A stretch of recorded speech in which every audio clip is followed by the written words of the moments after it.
Market లో invest చేసి మీ డబ్బులు డబుల్ చేసుకోవాలనుకుంటున్నారా? సుందరరామిరెడ్డి గారి సెమినార్ కి అటెండ్ అవ్వండి.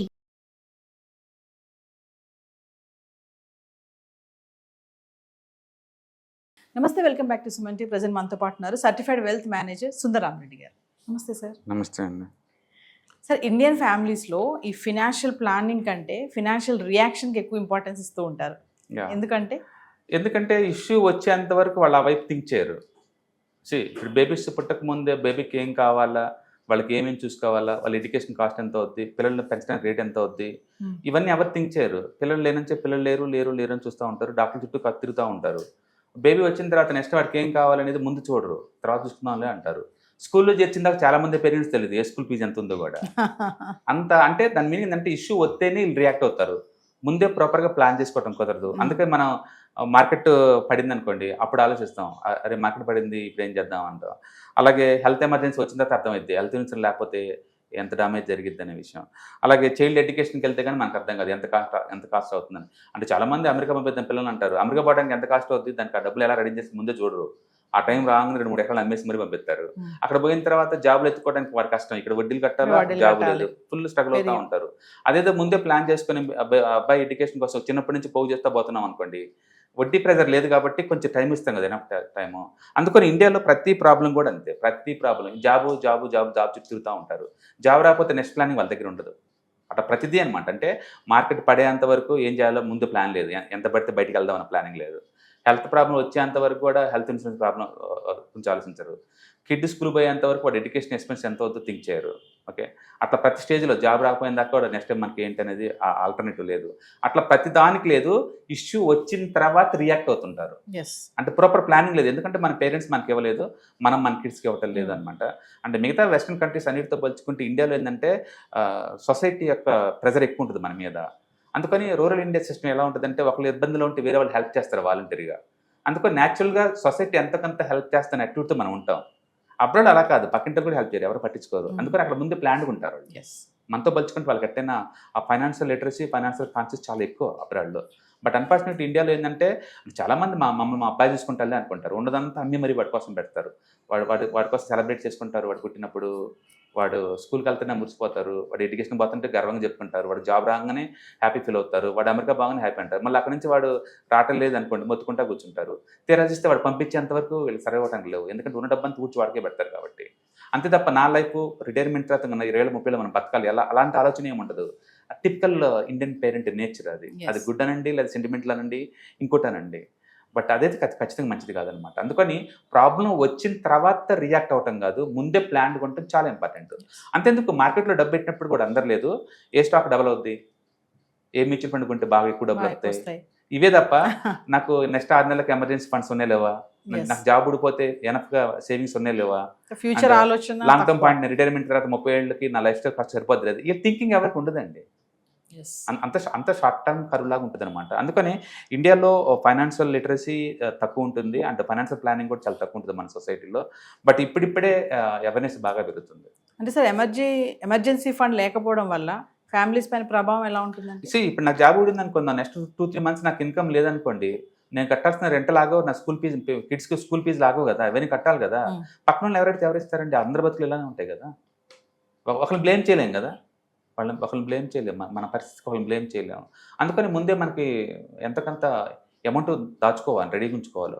1 లక్ష రూపాయలన్నా బ్యాంక్లో పెట్టేసుకుని ఖాళీగా ఉంచామనుకోండి, ఏదైనా ఎమర్జెన్సీ రాగానే ఆ డబ్బులు వాడుకోవచ్చు అనమాట స్పాట్లో. 1 or 2 months ఆపుతుంది కనీసం.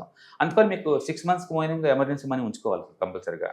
అండ్ అలాగే ఏదన్నా కాలో చేయకపోయిందాక ఉండే బదులు ఎమర్జెన్సీ యాక్సిడెంటల్ ఇన్సూరెన్స్ ఉందనుకోండి, డిజేబుల్ అయినప్పుడు ఆ డబ్బులు వస్తాయి కదా మనకి, ఎంతకంత అది వస్తుంది.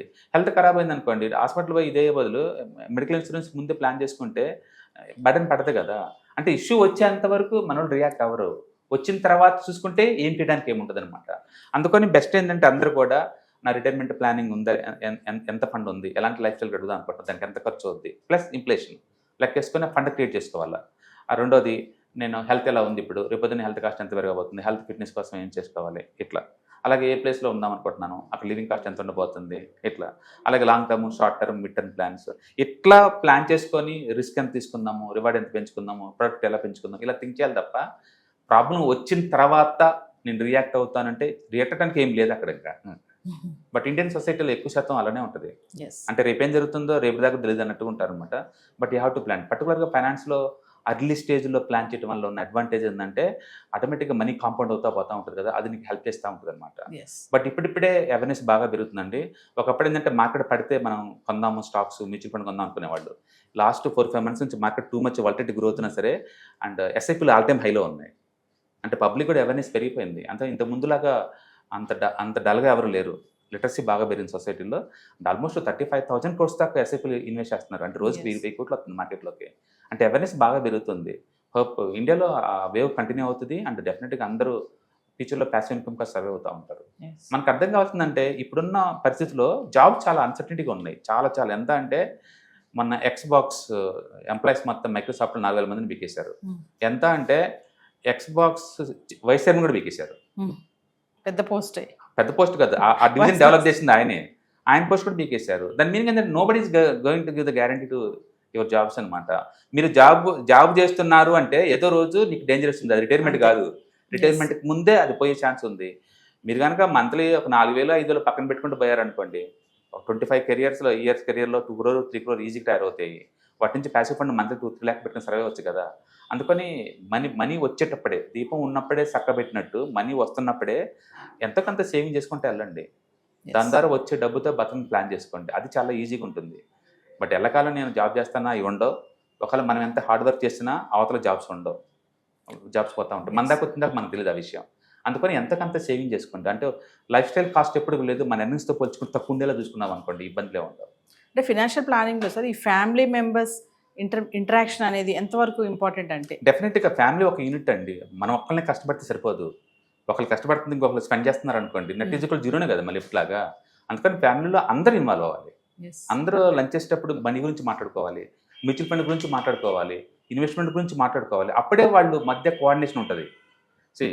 ఇప్పుడు మనం పోయి ఆఫీస్లో వర్క్ చేస్తున్నాం అనుకోండి, ఆ విషయం ఇంట్లో వాళ్ళు వెళ్ళినప్పుడు నువ్వు అక్కడ ఆఫీస్ పోయి ఏం చేస్తున్నావు వాళ్ళకి ఏం తెలుసు? నువ్వు ఆఫీస్ పోయి వర్క్ చేసేది ఫ్యామిలీ కోసం విషయం నువ్వు చెప్పాలి కదా ముందు. అందుకని ఆ కమ్యూనికేషన్ గ్యాప్ ఎప్పుడు ఫ్యామిలీలో ఉండకూడదండి. ఫ్యామిలీ ఈజ్ ఒక 1 యూనిట్ అంతే.